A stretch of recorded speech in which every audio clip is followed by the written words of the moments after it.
Kapan dan berapa lama DC pinjol legal menagih utang?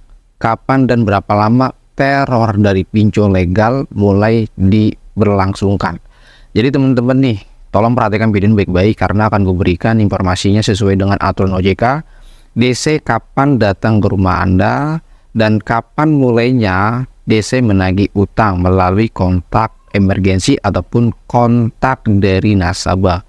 Di sini akan gue bahas secara tuntas mengenai gagal bayar di dalam pinjol legal. Teman-teman ya wajib banget ini harus tahu.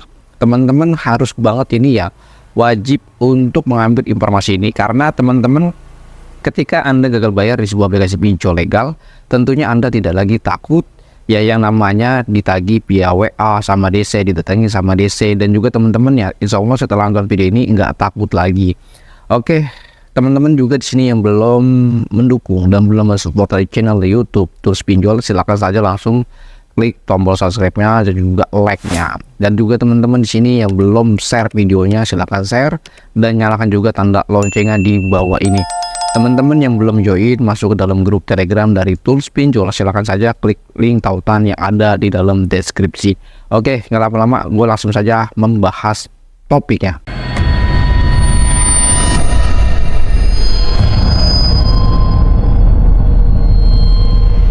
Assalamualaikum warahmatullahi wabarakatuh. Kita berjumpa kembali lagi di channel YouTube Tools Pinjol.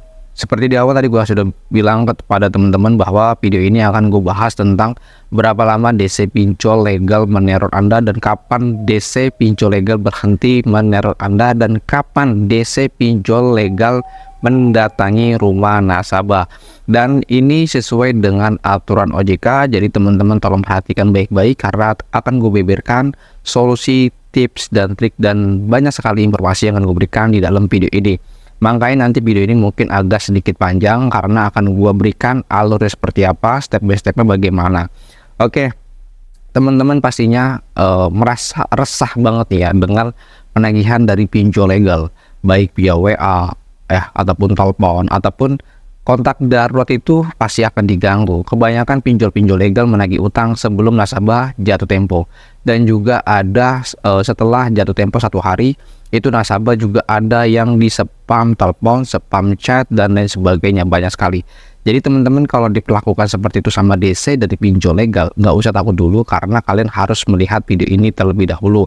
Di sini gue akan berikan aturan dari OJK-nya, tolong diperhatikan baik-baik ya. Ini masalah penagihan dari pinjol legal ataupun teror dari pinjol legal.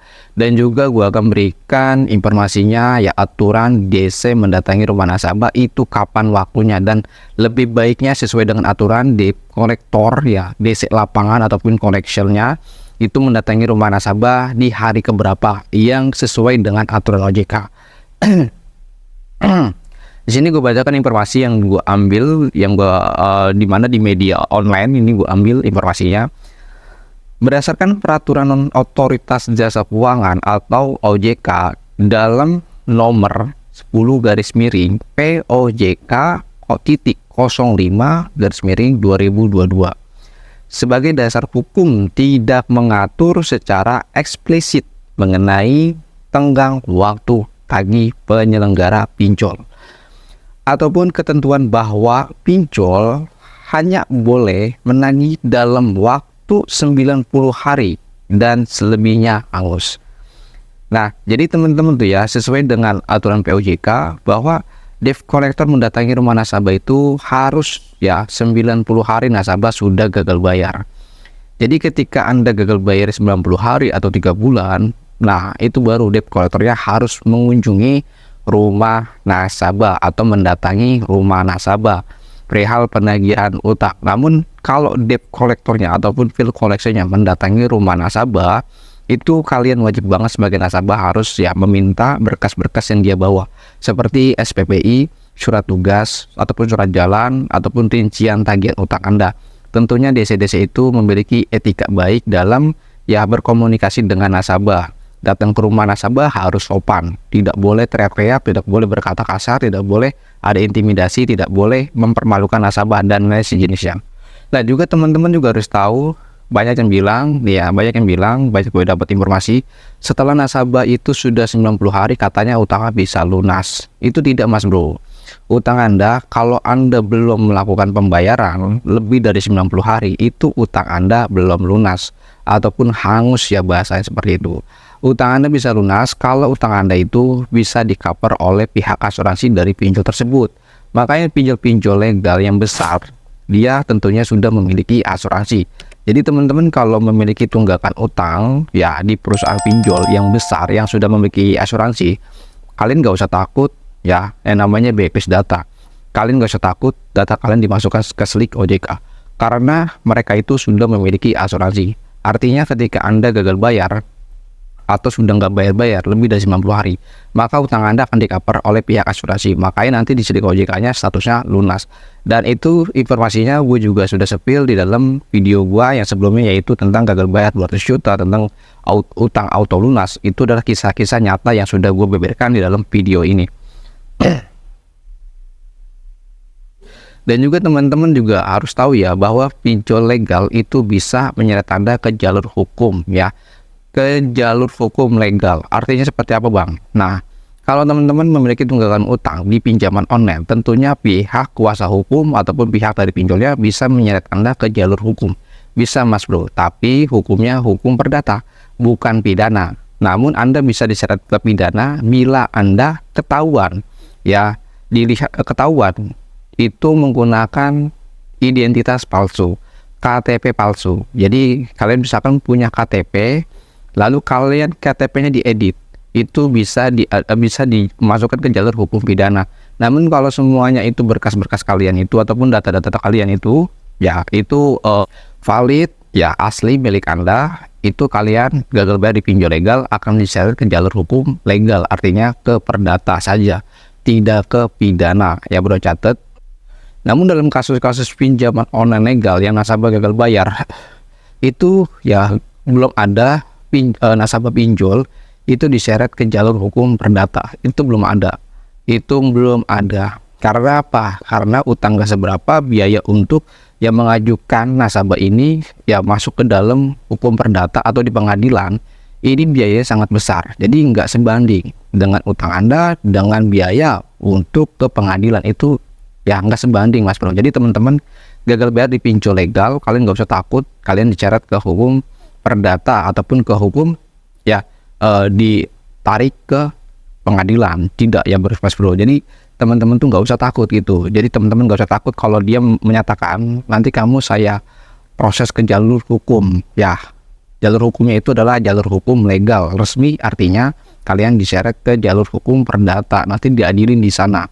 Kalau kalian misalkan diadili di sana, tentunya kalian kalau misalkan nggak punya uang, ya udah nggak dipaksakan untuk kalian harus bayar, harus jual rumah, tidak Mas Bro. Tapi kalian ya bagaimana nanti di sana di Anda ada solusinya bagaimana untuk menyelesaikan masalah utangnya. Namun kalau Anda memang nggak punya uang, itu nggak bisa kenapa-napa Mas Bro. Tidak akan disita rumah Anda, tidak akan dijual belikan ataupun tidak digadai barang berharga Anda, tidak. Nah, teman-teman juga harus tahu ya tentang masalah bunga ya. Bunga dari pinjaman online ini teman-teman pasti banyak yang bertanya, Bang, pinjaman online legal itu bunganya berapa persen sih? Di sini kan gue bacakan sesuai dengan aturan OJK, besaran bunga pinjaman online legal sebesar 0,4% ya per hari. 0,4% per hari. Tidak akan menagih, dan 30 hari berdasarkan peraturan OJK dengan tenor kurang dari 30 hari berdasarkan peraturan POJK tahun 2022. Jadi teman-teman, kalau misalkan kalian memiliki tenor di bawah 30 hari, itu pasti bunganya akan dikenakan denda 0,4% per hari. Kalau Anda memiliki tenor di bawah 30 hari ya Mas Bro. Nah juga teman-teman juga harus tahu ya, bahwa OJK kan sudah banyak sekali mengeluarkan aturan-aturan tentang pinjaman online. Namun kebanyakan kenyataannya sekarang ini pinjol-pinjol legal DC-DC-nya banyak sekali melakukan kenakalan, ataupun mereka sudah melanggar SOP dalam penagihan, terutama nagih di kontak darurat. Itu tidak boleh. Kenapa tidak boleh? Kalian bisa cek saja video gua yang sebelumnya gua sudah posting, kalian bisa cek aja di dalam deskripsi untuk link videonya. Yang kedua, DC itu tidak boleh menagih di media sosial, tidak boleh ya. Menagih ke HRD tidak boleh ya. Mengganggu ataupun menagih di tempat telepon nasabah itu tidak boleh. Banyak sekali aturan-aturan dari pinjol legal yang sudah dikeluarkan oleh OJK. Namun ya, sampai saat ini pinjol-pinjol legal yang masih nakal, mereka itu aman-aman aja, seperti kebal hukum. Lalu bagaimana solusinya untuk mengatasi itu? Yang pertama, teman-teman tuh nggak usah takut dulu. Yang terutama itu kalian bisa menenangkan diri kalian dulu. Setelah itu kalian bisa, ya kalau teman-teman yang sudah gabung, bergabung di dalam grup WA ataupun di dalam grup Telegram Detis Pinjol, Anda diperlakukan seperti itu oleh DC Pinjol Legal, silakan saja laporkan kepada admin, nanti akan kami teruskan kepada pihak OJK ataupun dari si platformnya. Pertama, nanti saya akan posting di dalam Twitter kami agar ada respon dari OJK, AFVI ataupun dari platformnya. Setelah itu nanti akan kita teruskan melalui DM dari pinjolnya, keluhan nasabah saat Anda ditagih oleh debt collector ataupun kepada DC ataupun dari debt collectionnya. Jadi teman-teman, kalau yang sudah bergabung di dalam grup Telegram dari Pinjol ataupun di dalam grup WA, silakan saja gabung di sana. Nanti insya Allah urusan pinjol legal kalian akan kami bantu. Akan kami bantu untuk melaporkannya. Karena banyak sekali di dalam grup WA ataupun dalam grup Telegram mereka mengadukan keluhan tentang DC menagih utang yang barbar. Itu kami adukan dan alhamdulillah DC-nya tidak lagi meneror nasabah dan tidak lagi mengganggu nasabah dan tidak lagi menagih kepada nasabah. Nah, jadi teman-teman ya, kalian juga sudah tahu ya. Nah, terus lagi kita bahas tentang berapa lama nih ya, berapa lama DC pinjol legal ya menagih utang kepada nasabah. Nah, sebenarnya kalau sudah jatuh tempo 1 hari, ya memang DC itu akan melakukan reminder terlebih dahulu atau memberikan notification kepada nasabah, memberitahu melalui ya WhatsApp, telepon. Tapi itu pun tidak mengganggu aktivitas nasabah seperti spam telepon, itu tidak boleh, spam chat itu tidak boleh. Dia hanya boleh melakukan reminder saja, hanya untuk mengingatkan saja, tidak secara terus-menerus ya Mas Bro. Tidak secara terus-menerus menagih utang melalui WhatsApp, apalagi kalau sampai mengganggu itu ya. Yang kedua, kalau Anda diperlakukan seperti itu sama DC, silakan saja hapus pesannya dan jangan dibalas apa-apa. Dihapus pesannya, jangan dibuka pesannya, langsung dihapus. Kalau dia nelpon, silakan saja kalian setting handphone Anda pada bagian mode filter panggilan. Teman-teman memiliki mode filter panggilan di handphone Anda, silakan saja langsung diaktifkan mode filter panggilan Anda di dalam handphone Anda agar nomor-nomor yang tidak kalian save itu akan secara otomatis ditolak dan itu tentunya tidak akan mengganggu aktivitas Anda. Bila DC melakukan pelanggaran SOP dalam penagihan, silakan saja kalian ya screenshot dan juga laporkan kepada saya ataupun kepada OJK. Nanti kita akan bantu untuk laporannya. Teman-teman, sekali lagi, kalau Anda sudah diperlakukan secara brutal oleh DC dari pinjaman online legal, gue sarankan nggak usah dibayarkan lagi. Nggak usah dibayarkan lagi. Mereka menagih kita dengan seenaknya, maka kita memperlakukan dia dengan seenak kita. Kita ketahuilah bahwa utang piutang itu hukumnya perdata, tidak pidana. Jadi teman-teman nggak bayar pun juga tidak akan kenapa-napa.